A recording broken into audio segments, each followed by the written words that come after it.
My name is Alex Beard. I am with an organisation called Teach for All, and I'm based in the UK, but have lots of friends here in India and with Mantra for Change and ShikshaLokam. I'm very pleased to be here and with our panel today. So we're all here because we believe in a better future for our kids, and we believe that our children are going to be the ones who can shape that future. We're here because we see around us inspiring and exciting examples and people that are beginning to make that future a reality. And we're here because we know that there's still a distance left to go. There are still many children who aren't having the education that they deserve and need. And we're here because we want to do something about it. And to make that happen, we know that we need to change systems, and we know that we need new forms of leadership. I'm very fortunate in that I get to spend much of my life asking those two questions. How do systems of education really change? And what's the leadership that's going to bring those about? With thousands of leaders around the world. So Teach for All works in 63 countries around the world. We partner with Teach for India here, and lots of organizations connected to Teach for India. But there are similar organizations all over the world, and there are similar leaders, like all of you, who are working to improve education in those countries. And those are the two questions I always ask them. What are you learning about how system change really happens in education? And what are you learning about the leadership that's required? And so those are the two questions that we're going to ask today. We're going to hear from our panelists on those. But also, we believe really deeply in the collective wisdom of all of the people doing this work around the world. And we have a chance today also to learn from all of you. And that's sort of the thing I like most about my job. And that's actually where we're going to begin. So we'll get to our panel in about 5 or 10 minutes. But to get started, I want to put those two questions to you all as a group. What are you learning in your work about how system change is really going to come about in education? And what are you learning so far about the leadership that's required? How we're going to do this, just take a minute to reflect on that question yourself. And then in 1 minute, you're going to turn and share your thoughts with the person next to you for a couple of minutes. So just reflect on those two questions. What are you learning about how education systems really change and what that takes? And what are you learning about the leadership? Just take 30 more seconds to reflect.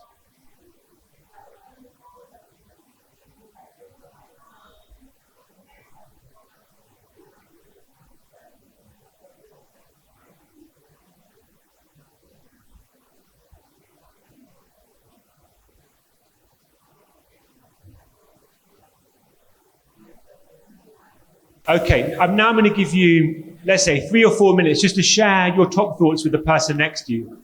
And then I'm going to ask for 1 or 2 people to share with the group, and then we'll get going.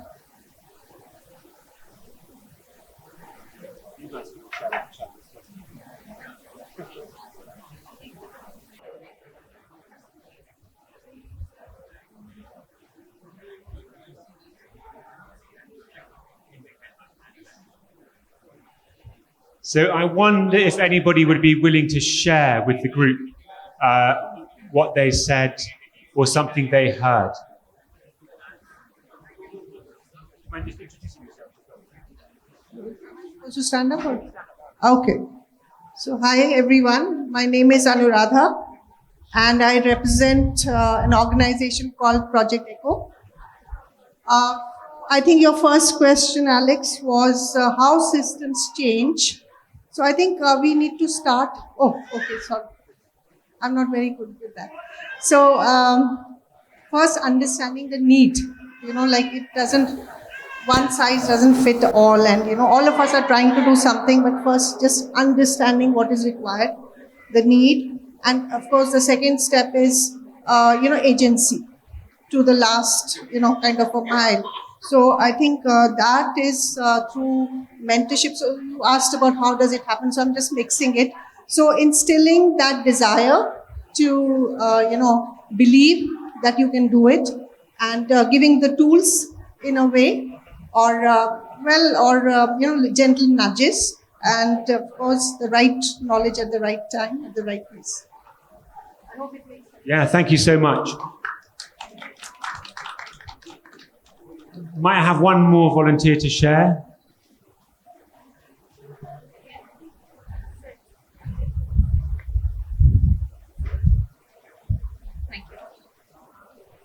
Thank you, Alex.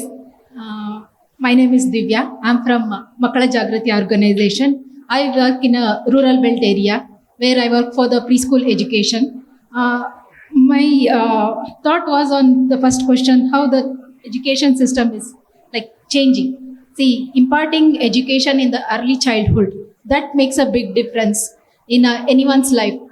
So when we start from the home and we start giving like the positive, like what we call it as approaches or the experiences we start giving from the childhood, that makes the child empowered and ability to learn anything in the world. That makes the education change. That's how I feel. And one more thing is about the leadership. Sorry, I didn't get the second question rightly, but still I want to comment on the leadership. See, leadership is a inbuilt. It comes with anyone, even with the small kids. When you ask one child to do a welcome activity at a preschool in an Anganwadi center, the child is ready to do it. It takes it positively and it exhibits. And even a parent, even a small teacher, and you can't do everything on yourself. You can do it by making the leaders. You can just tell, you can lead this. Only motivation and the support is required for a leader. So they can lead anything and achieve anything. Thank you for. Thank you so much. Thank you. So we'll come back to have a discussion after we've heard from our panelists. The idea is to keep generating knowledge and wisdom from the group. So now we'll talk for about 25 minutes or so and then open it up to questions and reactions from the group. With those two big questions still in mind, what are we learning about how systems really change and the leadership that's needed? So I'll ask each of my panelists to introduce themselves as we go along. And I'm going to start with you, Archana. So maybe you could introduce yourself, your work, and also answer that first question a little bit. What are you learning through your work about how system change really happens? Is this working? Can you hear me okay? Super. Thanks, Alex. I'm Archana. I'm the Chief Operating Officer at Indus Action.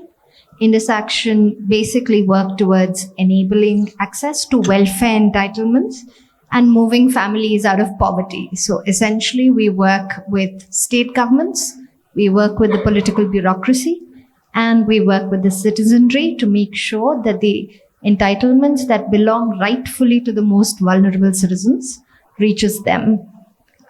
Been with Indus Action for 2.5 years, was a part of the Teach for All network for a long time, 6.5 years with Alex and Teach for All.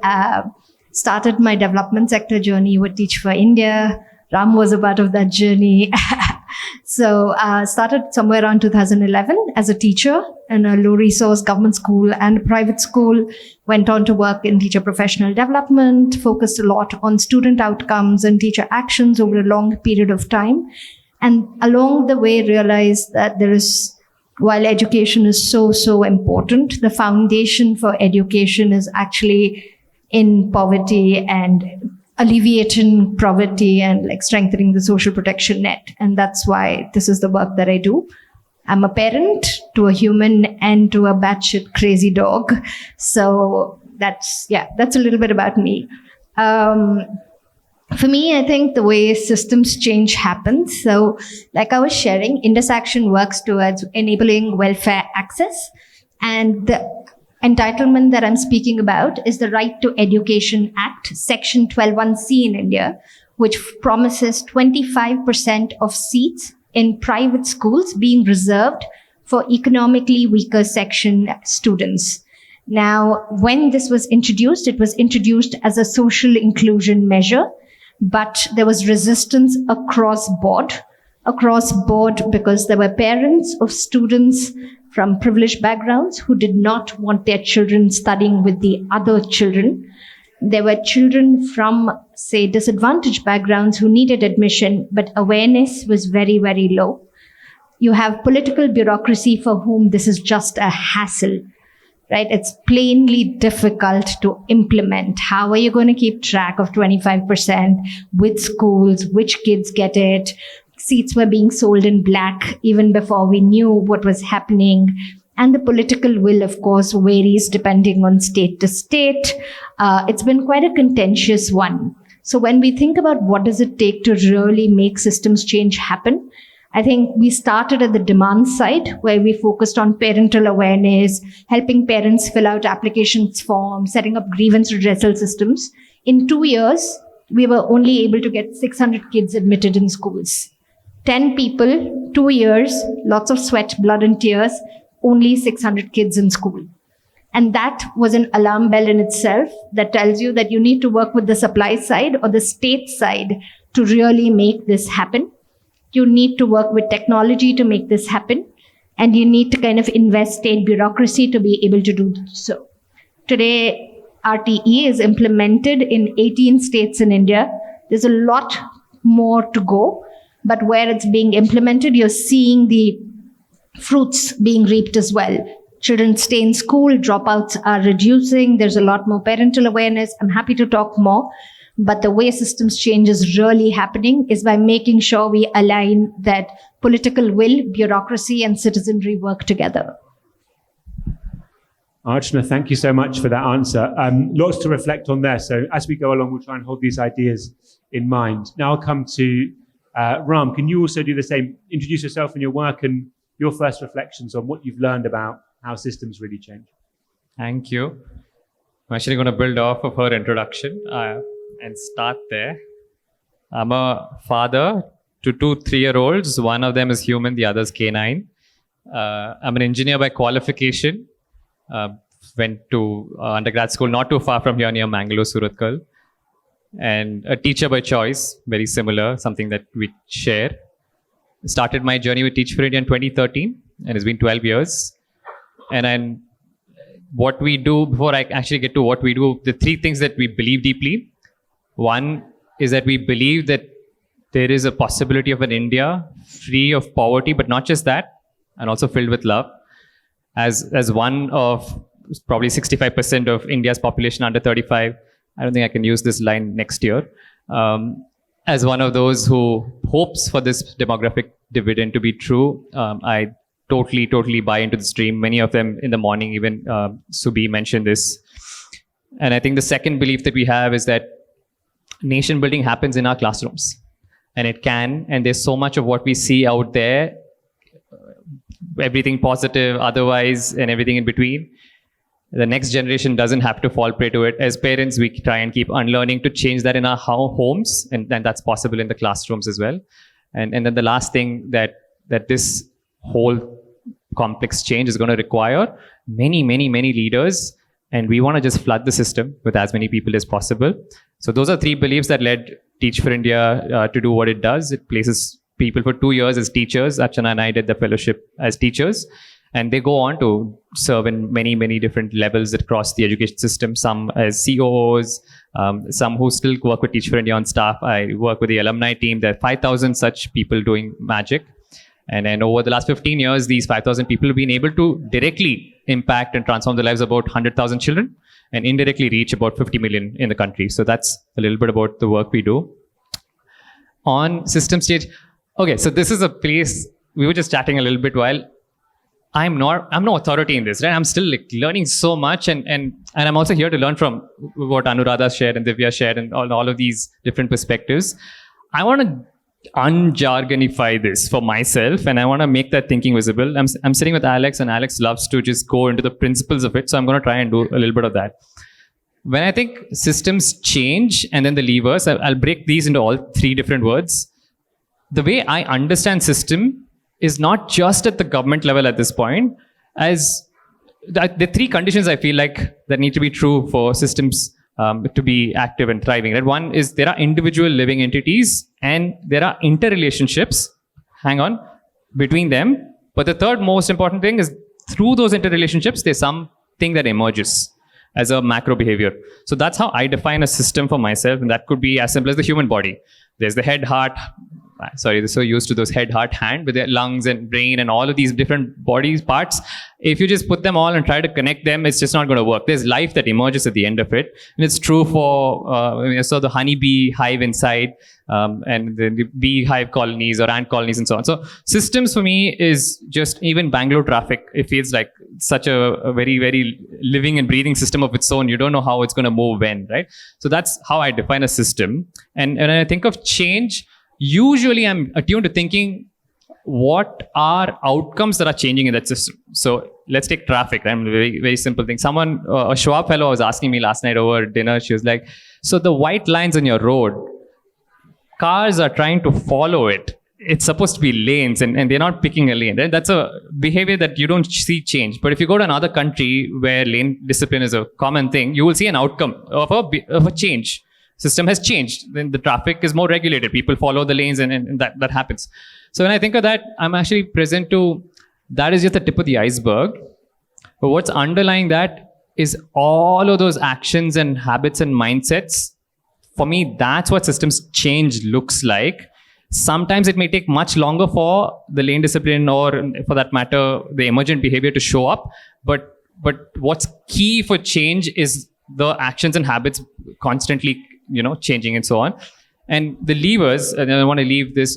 And when I think of, at Teach for India, we keep saying systems change when leaders change.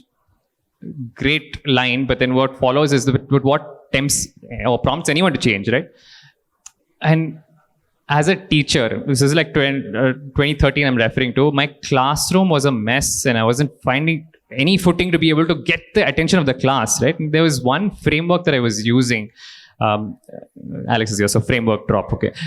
It's called the Kohlberg's moral development stages. And it seems unrelated to systems change, but I draw a lot of inspiration from it. What that framework says is why people do anything. Why do you do what you do? Why are you sitting here? Why you chose to spend your weekend, Friday, Saturday here? It's either because at the lowest level, someone is gonna give you a consequences if you don't. For someone, this is a working day, and you're like, I'm on OD, I'm here. If I don't show up, I have to apply for leave. There's a consequence. And then there's one level above that, which is if I come here, I get a reward. Tomorrow in my team meeting, or someone's going to acknowledge me saying, look, this person, they went for a conference, they sat and they made some notes and so on. And the level above that is people there are relationships that I want to, cozy up to. And there's someone who I said, go to this conference, it's really nice. I didn't know anything about it. I'm here today. And so on and so forth, and up until, the highest level of around your own moral principles. And you create a code for yourself and you say, this is my ideal way of living and being, and so I'm going to live into that. I feel like that is what I'm noticing across the board. We're all trying. We're usually trying the stick right at the bottom to say, oh, okay, government officials aren't doing this, let's actually put a consequence, and then we put a reward, some awards or some incentives and so on. But ultimately, I think what will shift it is not, the traffic example again, right? We have fines, that's your lowest level. If you skip a red signal, you get a fine. And so that's your lowest level of a consequence you're scared of. And then obviously when you're traveling with your friend circle, you don't honk as much because they're like, oh, that person's going to judge me. I really like this person. So there's some relationship at play. But ultimately what's going to change is if we all choose to operate differently and say, this is how I'd like to show up in this space. And that's what's going to enable that change. So this is what, in a nutshell, it looks like one's own purpose being able to be articulated and translated into daily practices. And if this happens with many, many people, when the political will, the time is right, it feels like it all happens as magic. We see this as examples in many states where we've been doing the same thing for like 10 years, like what she said. Suddenly there's a new government that's interested in this change and everything starts to show up. So whatever was below the iceberg was happening all along, and the above the iceberg starts to show. So this is what I'm learning. Sorry, long-winded answer. Yeah. No, that was great. And thanks for giving us some models to, conceptualize it and simplifying some of the language and frames. So we'll come third to Zam again. Can you tell us a bit about your work and what you've learned through it? Thanks, Alex. Hi, everyone. My name is Zam. I'm originally from Malaysia, and I'm not a teacher. In fact, I got rejected from the program when I applied in the UK for good reasons. there was a selection process and there was a mock classroom. And in that mock classroom, there was a student that was misbehaving. And unfortunately, I came out with my Asian tendencies of like, why didn't you listen to me? You know? I wasn't exposed yet to the positive psychology and disciplines at that stage. So, like Ram also, I did engineering, but I had the chance to co-found and be the CEO of Teach for Malaysia for 10 years, from 2009 to about 2020. And then I had the chance to join the Ministry of Education in Indonesia. So I went from Malaysia to Indonesia, and I was there for 5 years. And I recently joined Teach for All as the Alumni Impact Director for Asia Pacific 5 weeks ago. So 10, 5, 5. That's it, right? And when it comes to this question around system change, in my simplest form, I think it's alignment of all stakeholders, from the policymakers at the top to the teachers and the principals implementing it in the classroom. But within that space, there's going to be a polarity of stakeholders and thoughts. And what we found more often than not in the process of engaging, the important piece is empathy and communication. Because some of the policies we were introducing, which research proved to be powerful, remove high stakes and high stress tests for kids. So, okay, we're going to do that. And then allow that testing to then focus more on the school. So similar to PISA, instead of having it at the national level, we introduced PISA for schools. And all schools had to take a sampling approach on that.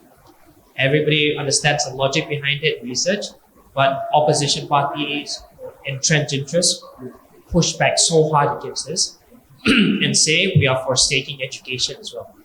So in that process, I think systems really change through empathetic leaders and a big communication budget. This was something that I didn't see coming joining the Ministry of Education in Indonesia.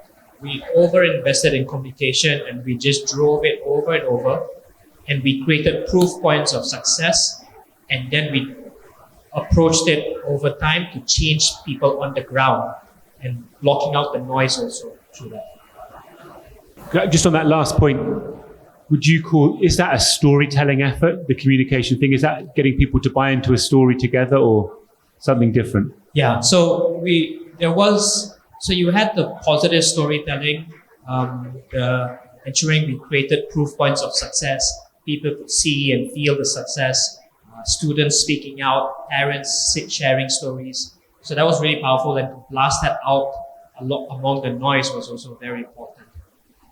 The next thing we did also as part of the communication strategy was to counter the negative attacks. So there needed to be like a very deliberate strategy to push back the attacks that kept on coming. How do you diffuse that? And that's something that the comms teams did. I just observed it. I didn't know what magic was happening in the black box, but they were always able to ride the wave and make sure the negative commentary didn't take over life of their own, but just went up and then died down very quickly as well. Thank you. So thank you all for getting us going on this question. So at Teach for All, we often talk about something called collective leadership, when people work together at all levels of a system around children. In the formal system, as policymakers and teachers and school leaders, but also in the wider ecosystem, we say, within civil society organizations for NGOs, parent associations, and so on. So we think that many different stakeholders have a very important role to play in strengthening education, improving the future for our children around the world. So I'm going to ask my panelists that same question. What are the different roles of different people in that ecosystem around children in the change process? What role do different groups have to play? And I'll come to you first, Archana.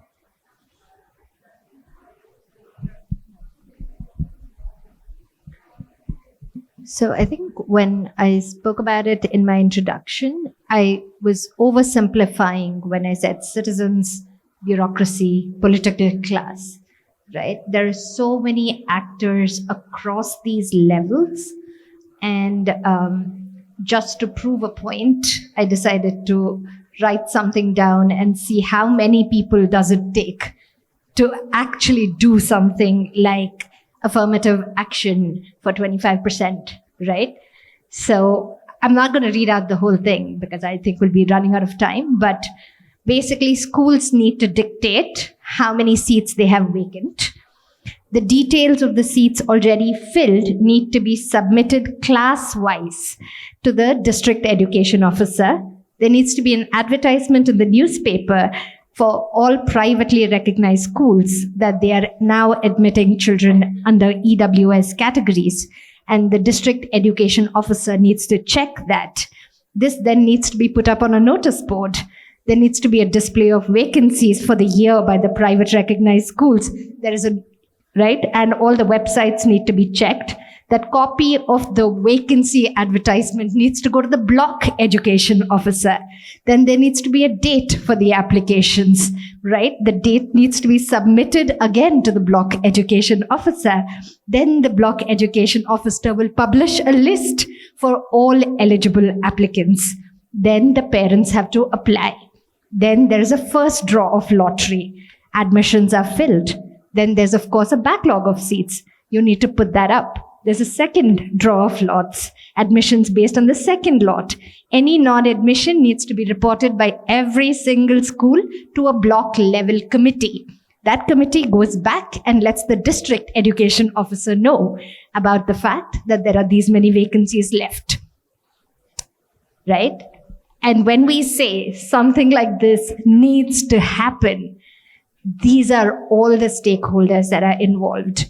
It is very easy for us to come and say technology, right? But just look at the role each of these people play, and you will understand that a lot of this system is designed towards mistrust. A lot of the system is designed to be punitive. A lot of the system is designed to introduce friction so that the most vulnerable and the disadvantaged don't get access to these seats.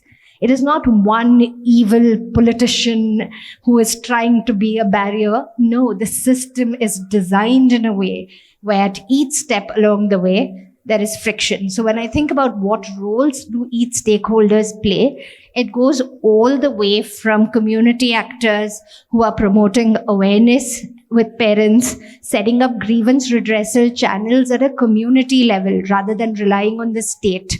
I'm thinking about junior level IAS officers who make sure that the notification comes out on time. Quite often, this is not the priority of the education department. In a scale of education system like India, a state like Karnataka hypothetically will have 1 lakh or 100,000 seats available under this provision. 1 lakh children for a bureaucrat in Karnataka might tug a heartstring, but on the base of the population is not much. So it's not a priority, right? So the role of the junior officer to make sure that the notification is out in time so that these children get into school on time. That's a big deal, right? There is a state level technology team that needs to make sure that online applications are glitch free. Every time a parent applies, the page refreshes, it dissuades them from going further in the application, right? There is a very strong role of technology and feedback loops that needs to be built in. There is also risk factors built into the online systems, geotagging, making sure that the numbers are tied back. We notice often, because it's a one single phone number household, a lot of times, if you have 2 children in the house, just for the safety's sake, parents apply with the cyber cafe person's phone number, right? And that gets flagged in the system and that application does not go through. How do we kind of help think through some of these? Then you come to the political will and the political actors. The education minister is probably the last stop. You're thinking principal secretary, additional secretary, his PA, the PS, who all is needed to make sure that you can convince them that this is worth their time. And then they make that kind of shift, right? They kind of adopt it. So I think there are very different roles that each of these stakeholders play, but hardly to be minimized. I love that sketch of all the people that are involved in what seems like quite a simple thing to implement. And that's the nature of these systems. They're made up of people above all. Ram, will you expand a bit on that? What do you see as the role of different stakeholders in the system and the role they have to play in improving education for all kids?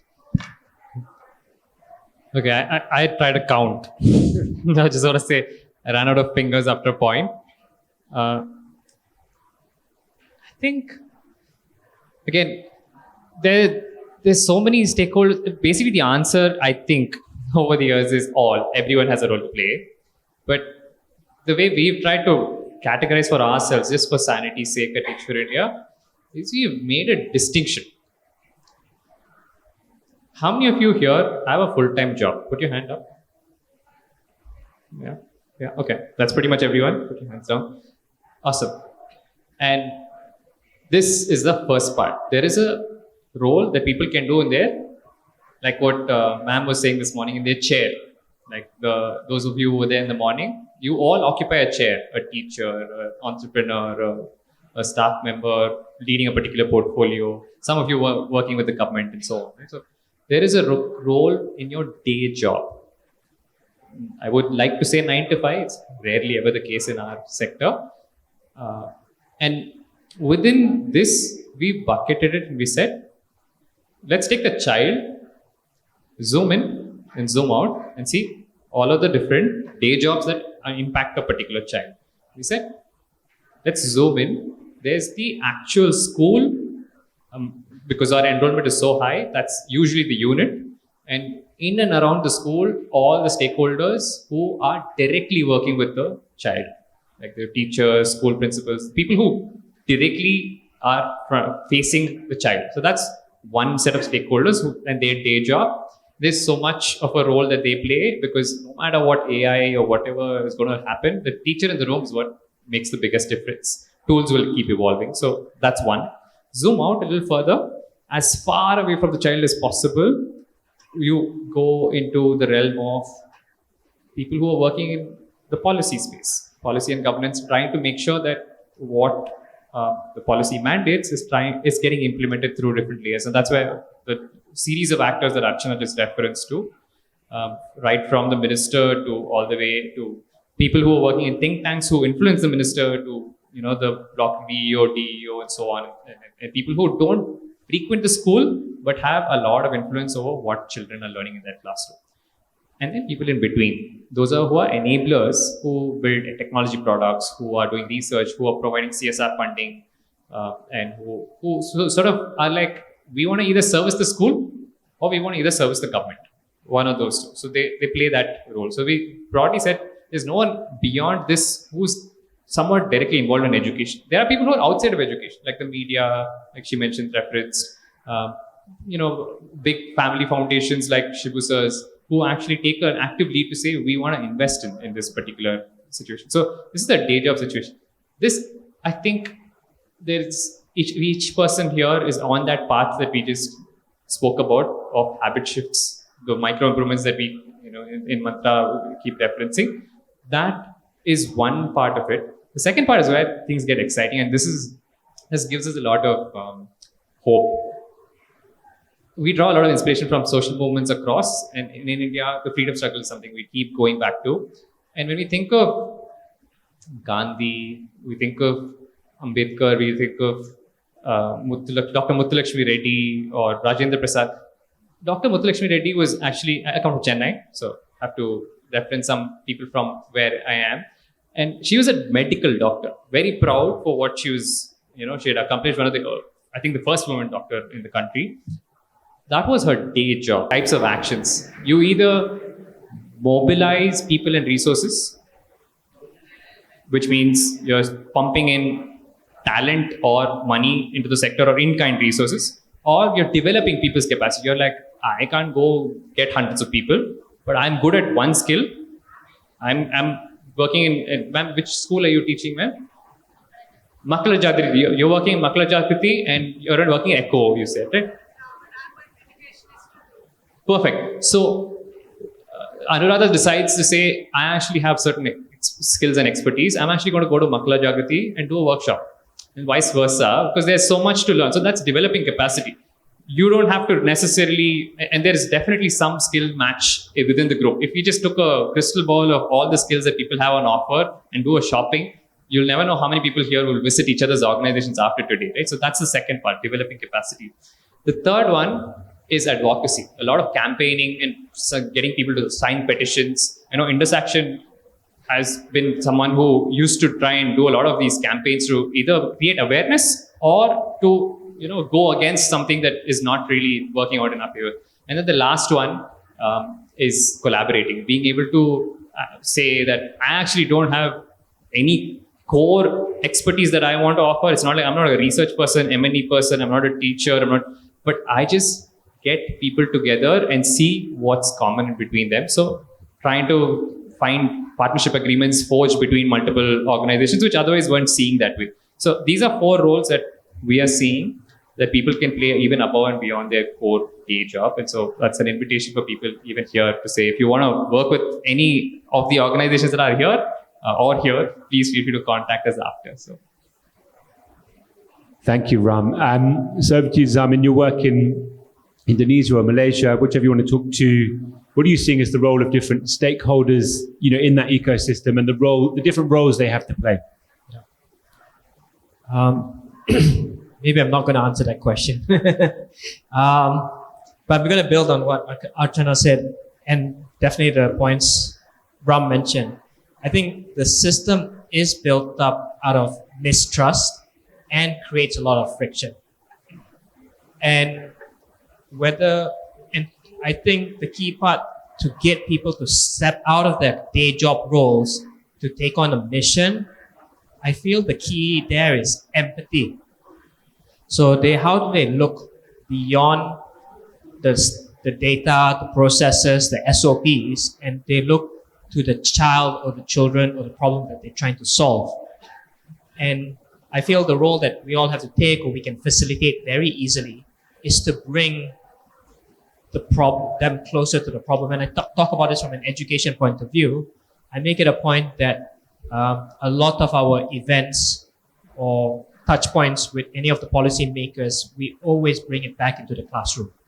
And one thing that I'm pretty proud of, maybe coming back to your question, is that I got the Minister of Education in Indonesia to not only visit a school, but to stay with a teacher. And he did this in, I think, 3 or 4 spots. And he came back before this with very different views about what we need to do about changing policies. And after he actually heard from the teachers themselves, the struggles, what they wanted to change, that informed his policies in a much more empathetic manner. And there was almost a 180 turn in terms of how to make that happen. So I do believe in the power of empathy and being close to the problem and listening to the children beside them. Which is a nice segue actually into my third and final question for the panel, after which, if you have questions or reactions or reflections that you'd like to share, we'll come to the whole group. So I have one more question, which builds on what you're saying. You talked about empathy, and more generally,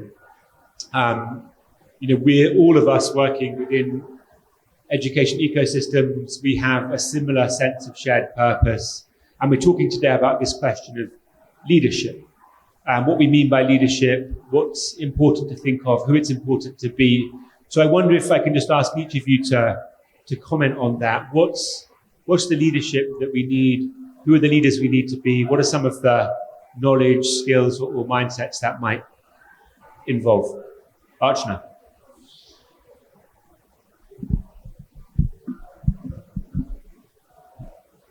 So I think quite often we focus on the people side of things on systems change because that's a lot more harder, right? And of course, people make up the system, and I'm the last person who would say people are not important. No. But there is something about core expertise and understanding the historical context that is extremely relevant to systems change. And the reason I say that is quite often we have a lot of new people entering systems with the joy and the energy to wanting to transform without appreciating and understanding the legacy.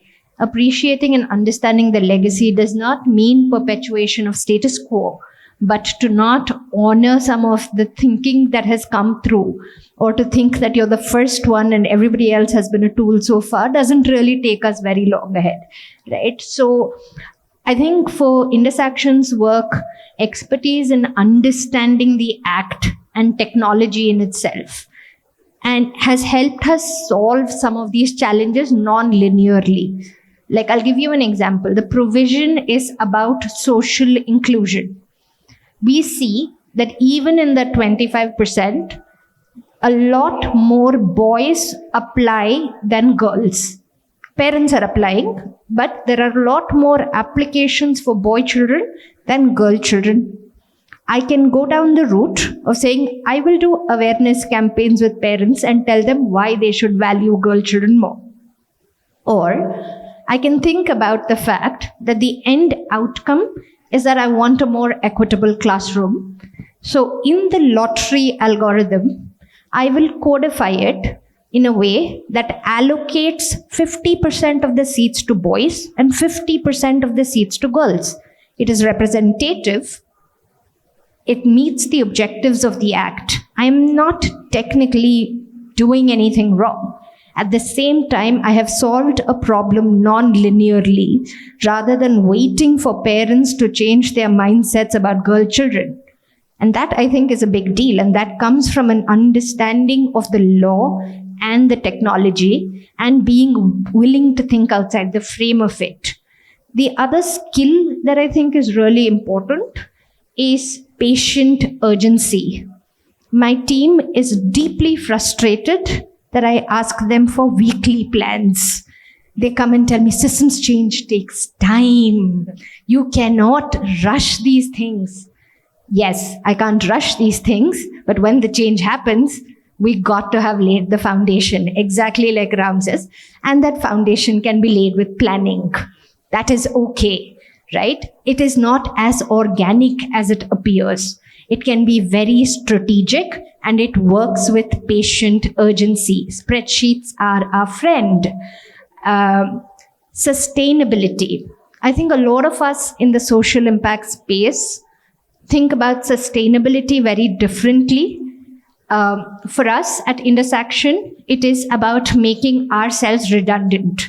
The idea is that the state needs to function for its most vulnerable citizens. Indus Action works in a way that makes sure that we move out of the state system 3 years after entering it. So the technology that we hand over, the building state capacity work that we do, the process redesign that we do is very relationship driven for sure, but is codified enough that when the IAS officer gets transferred, my notification doesn't go for a toss, right? That is the balance between, I think, being able to manage relationships with balancing it with structures and systems in place. And lastly, the mindset that's helped the most is distributed leadership. It is very difficult when you work in partnership with the government to want to take credit for their work. You shouldn't do that. They are the state. There is a certain level of humility that comes with working with the state. I don't think any of us can take it lightly when we say we work for 1 billion or 1.8 billion people now, right? And that humility is important, and that means giving up credit, right? It makes life hell if you're in social impact sector because donors are asking, what exactly did you do? And there's a broader conversation about social impact, systems change, and philanthropy, of course. But I do think giving up credit is a mindset for sure. And you need to make your peace with the fact that you may have done something, but you never really know. But the change has happened and you need to be happy with that outcome and be okay with you not being the star at the center of that change. And that's a big deal. Yeah. That was beautiful. Thank you, Archana. Ram. Okay. I just feel like I was snapping a lot with what Archana was saying because these lessons have been very similar for us. And I probably, separate from what Archana shared, I'll try to summarize with 3 different lines that stayed with us, or approaches for leaders in the work. We sort of see everyone as a leader within the community, within our classrooms, including students and teachers and so on. I think the first thing that comes to mind is just, what do we learn about great leaders? There's something about them really being centered and knowing who they are as people. Great leaders are across the board, like whoever you looked up to, your father, parent, someone from textbooks and so on.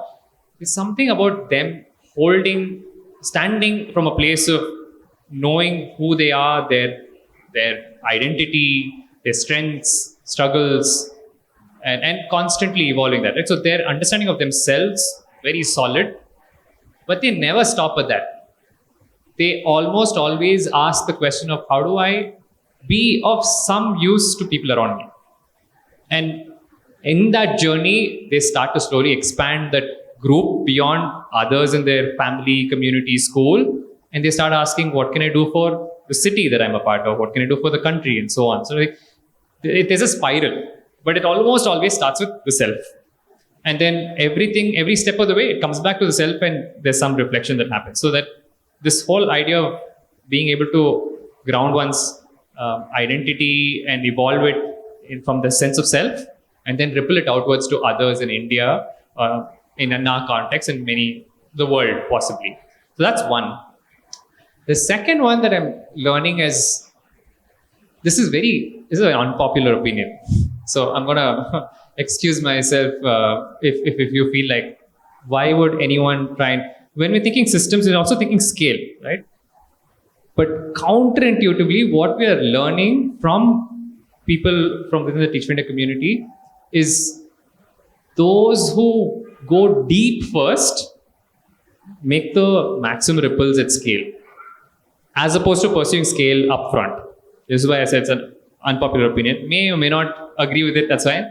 I'll give you an example of what this looks like. There's this power in being able to demonstrate something that others haven't seen. Like if you're running a school, and if you're asking the question, how do I really change the system using this school? I think that is one question too soon. I think the first question before that is, how do I create the most kick-ass school possible here? And then try and make sure that this has a ripple effect on the larger system. It's time and again history. For the longest time, people just didn't believe that the human body is not capable of crossing a mile in under 4 minutes. It was just like, the boundaries, and we can't fly, physically, of course, with jetpacks, and maybe I don't know what happens in the meta. So people thought it's impossible. And that's true in many of our contexts. They see these children and they say it's impossible for this child to achieve the same outcomes as another child in an international school. And so you're hardwired to think that, until someone says, oh no, I did it in my school. There are kids here who are going to whatever is the benchmark here at IIT or UWC, the United World College, which we are seeing glimpses of in Teach for India classrooms. It's children actually going abroad for their undergraduate, and then coming back, some of who come back and become fellows in Teach for India. And so that's the second one. Depth as a means to scale. That's an orientation which we found very, very powerful. And I see people even within sitting this audience, right? I see Akanksha Foundation here. They didn't start the government work until they finished figuring out what it takes to run a good school for 25 years. And then now they have a government wing, and then they're able to codify it, take it to the government. Government's like, oh, you have a lot of credibility, now I'm listening to you. And that's true with so many. If you go to that corner over there, there's Ashish and his organization, Mohit is there, Shiksha, which is just, he left the fellowship from 2009 to 11, went and sat in a Naxal affected community in Sukma and Chhattisgarh, and he's just stayed the course and shown that these children don't have to pick up guns. They're not the next generation. And so now those learnings are being applied in education in emergency scenarios all over the world. So that's the second one. And the last one, I'll leave this one very briefly. This is, I think, very topical. This is a more recent personal reflection for me. It's I didn't actually. Someone from Teach for All gave me this statement, and I initially was like, I don't understand this. It seems so vague to me. But the more I spent time thinking about it, the more I'm able to resonate with it. It almost seems like people who are all about systems change are like fire, right? There's so much conviction in them. But there's a difference between those who get sort of, they burn out in that fire, or those who stay the course in being able to actually wait to see changes. The difference is that these people have strong convictions, but these convictions are held loosely. I believe this is how it works, but I'm open to seeing the other side. I think that's the power of being able to let go. Like even mantra, I know Santosh and Shriram sitting here, there's a lot of letting go of org identity. I believe that our organization, with the product that we have, the service that we provide is great. And we can still iterate from there. We can still let go of that attachment and say, oh, what you're doing is also great. Maybe I can learn something from that. Maybe I can modify what I'm doing based on that. Maybe we can both change what we're doing, keeping the child in the center. So there's something about the last point. Again, lovely. Thank you, Ram. On to you, Sam. Yeah. Going last is tough. I think most of the stuff has been said. I really agree with, and I'll probably just share a quote that I remember my trustee told me when I was starting up Teach for Malaysia. And he said, the definition of a leader is someone that can secure resources, be it money or relationships or people, outside of their locus of control to achieve an objective greater than themselves. So that quote just came back to me listening to the both of them sharing all of that. And I was just like, yeah, that's true, right? Even after 15, 16 years ago, that's still true today. In that sense. So, back to you. Thank you, Zam. And so we're going to spend a few minutes now just reflecting on what we've heard and sharing some of our own thoughts. All of us here are leaders in this work in different ways. And so I'm going to propose that we take again 30 seconds just to reflect. Do you have a particular reaction or response that comes up as you hear our panelists talk? Do you have a question that you'd like to pose to any one of them? So just think about that for 30 seconds. And then I'm going to get you to, again, turn and talk to the person next to you for a couple of minutes. And then we're going to hear from some of the voices in the room, if that works. So another 20 seconds or so just to reflect. Okay, so 2 minutes, just turn and talk to the person next to you or the person near you. What's on your mind right now? What's coming up for you as an idea? What question do you have? And then we'll come whole group in 2 minutes. It seems like there were good conversations going on, and I'm sorry to interrupt them.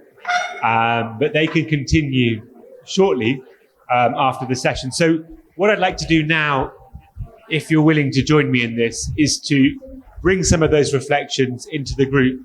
And what we'll do is hear from anybody in the group who would like to share something, and then possibly come back to the panelists for a final thought, depending on if we're more in a reflective or questioning kind of mode. So who would like to share a thought or a question with the group, or a reflection on what they've heard? Please, as many people as possible. We want to learn too. That a lot of good things which happened in India have happened mainly because even the political powers which acted in favor, who passed on some good policies, actually also operated out of vested interests, right? There was something in it for them, and then, something good happened. Only when they see that, okay, what's in it for me? So when we are in such a setup, even if we, for the sake of argument, say okay for that belief now, how do we, maybe I haven't heard much from the panel on how do we arrive at that sustainability? I also heard that in 3 years we want to hand over everything and move on. But how do we ensure that they're not dependent on these organizations who are working or enabling forever? Another way to put it is, are we are we making the government systems and the systemic cadre more lazy and dependent on organizations like us? Thank you. Thank you. That's an excellent question. So I will do a recap of the questions when we get there, but there's a couple of good ones. Any more thoughts or reflections? Yeah. So, yeah, you work so hard and you kind of, and I agree with you because I was in that seat. But that's not enough. So the system fails them. Then the school system fails them. So it's not enough to get them in. Every person, it takes a village to raise a child. So it's not only the school, like you getting them into the system as that madam mentioned there. So it's the environment, it's the parents, it's the community, it's everybody's responsibility. So even that young girl did her part. So if every citizen is made conscious, because I was debating with the person next to me that, we are dependent on the bureaucrats and, the political system. But then it's when I was just reflecting about the award system there, those people simply on that responsibility that we are part, whether you're a teacher, you're a neighbor, you're a friend, whoever you are, if we drive a consciousness to every citizen to take on just defining education in a different way. So it's not just the classroom academics. So that was my thoughts while we all were. Okay, so we'll come. Ram had to run off to another session that he was late for, so we've lost him. So I'll come to Zam and Archana to share some final thoughts to wrap the session up, and hopefully respond to the questions. Do you want me to repeat the topics? Have you got them? I'll repeat them for you. Yeah. So there was a question about sustainability. Can we comment on how we sustain the impact of these things without becoming maybe a permanent feature of systems? Scale as depth, the depth of work that's needed, and then this idea that it requires a sort of top-down effort, but how does that match with the grassroots success of lots of initiatives? You can solve an issue like a kind of policy issue, but then how do you shift the kind of skill and will of the system to make sure that child has a good experience? And then what of the wider influences of all the stakeholders around children, and how that sort of fits into our understanding of what it's going to take? Yeah, some final thoughts. Asana, you want to go first? Or maybe I'll go first this time. Sustainability, very, very difficult. So the 5 years that we were in Indonesia, we changed the assessment framework, we changed the curriculum framework, we changed the pathways to become principals, we changed the intake of teachers, and we did a whole competency assessment of majority of the teachers that we had. The results were literacy rates in 2021 was at 37%, and we got it up to about 60% by the end of 2024. Similarly, for numeracy, it was at 34%, and we got it up to about 55% or so. So technically, it looks very good. And then change in government, change in administration, and unfortunately, the party that came in had a totally different education philosophy than what we had. And it's 5 months into the current administration, and to be honest, we're not sure what's going to stick and what's not. So I do think we have this dilemma when it comes to sustainability or change, or even to the point of how can we make it more inclusive education to a school governance point of view. We have this dilemma of how much change do we do in the time that we're given. And we just took the bold step of let's change as much as possible while we're given this chance, and just hope when we leave something stick. And I don't know how else to just explain that. It's down to blind hope, and maybe someone else picks up the ball. So this, from a school governance and representation point of view, we thought all right, what we've seen is the best way to manage schools and best performance is actually a school board. It's not just a parent-teacher meeting, but a school board that has representation from industry, local economy, parents, and even alumni on the board that has a power to hire or fire a principal. Unfortunately, we worked in a public education system where to change the HR regulations was next to impossible. So we said we'll do something maybe 5 steps before that. Just encourage parents to visit school. Encourage teachers and principals to engage parents to visit schools and be part of that decision-making process. Not ideal, but that was what we could achieve as well. And to the point of similarly, are we doing harm or not in terms of that? Like we have also programs where we take like really bright children from low-income communities, give them scholarships to go to universities as well. And they struggle if they don't have the support because of the social capital gap. And that, you're right. If in the right circumstances, it can be really powerful. In the wrong circumstances, where the mindsets haven't changed in the school, it can go really bad. I'm not saying that we shouldn't be trying to hit that 25% in India, but maybe it's also the first step. At least that's my observation that we have to take to break down that barriers and these artificial silos that exist in society. And final thoughts while I have the mic, I think coming back to the point of like, how do we keep the fire burning in ourselves for the long run? And as Ram was saying early on, he said he does believe in reaching depth for scale. And I just remember the book that was very influential in my life was Jim Collins, I think, Built to Last. And he talks of the flywheel system, where you have to like really push very hard initially to get the flywheel going, and it goes 1, 2, 3, 4, 5 revolutions. Eventually it just spins and it doesn't stop. So I do think we do have to have that mindset for the long run, that trust that the flywheel will continue, but we have to keep our fire burning. And personally for me, it was going to visit schools and children when everything was going bad. I do hope you guys have a way to keep your own fire burning as well. Especially the last bit was like super. Sriram, on the sustainability piece, I might have sounded a little more smug than I thought I did. It is very hard. It is also very difficult in a far more complex environment than probably what it was a couple of decades ago. When I'm thinking about sustainability, while Indus Action is like, we'll hand it over to the government takes it, hands it over to KPMG, right?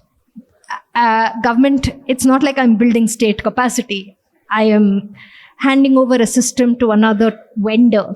And then it raises the question on, is it better for Indus Action to do it, or is it better for Ernst & Young to do it?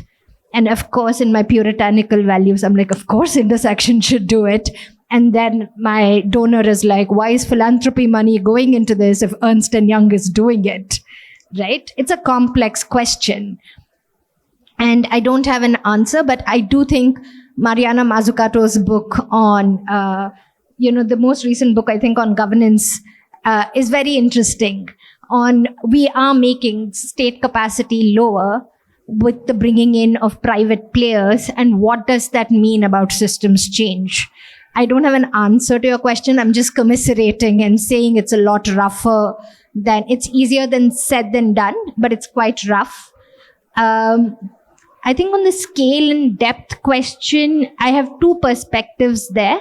One is I was pleasantly surprised, and this is all my bias. It is not something that has dramatically changed. All my bias groups. Within Indus Action, we have something known as the Citizen Experience Learning Lab, where we actually trace the citizen welfare access journey, identify pain points, and try and flip it, almost like a user journey that you might do in tech, right? Governments are doing user acceptor testing of their portals. Things are changing. So for me, I don't think that is democratizing, but I do think there's a lot more understanding of the user or the citizen that is now being reflected in the systems before, and not citizens as a beneficiary, but citizen as a stakeholder. It is still not participatory by a long mile. This is not representational. It is not done across departments, but I just wanted to make sure we also acknowledge where the winds are coming from. Anuradha, to your point on you can bring kids in and schools fail them, I think it's a mixed bag. So one of the things that we learned was we needed to do a school readiness program wherever we did this. School readiness program ke liye we started by doing foundational literacy and numeracy and actually went then to doing maternity benefits work. Saying prenatal say you need to start to be able to actually make a difference in learning outcomes in grade 1 and grade 2. Now, when you think about a systems lens on this, I think you need to demarcate saying what is my role? What are the other players doing? How can I collaborate? Am I supposed to be end to end in this value chain? Probably not. Those are the kind of questions. But your point on are we doing more harm than good is a real worry. And I lose sleep over that often too, especially once we start having that kind of a say in the kind of scale that we work in, right? So it's very real. Again, no answer, but just solidarity.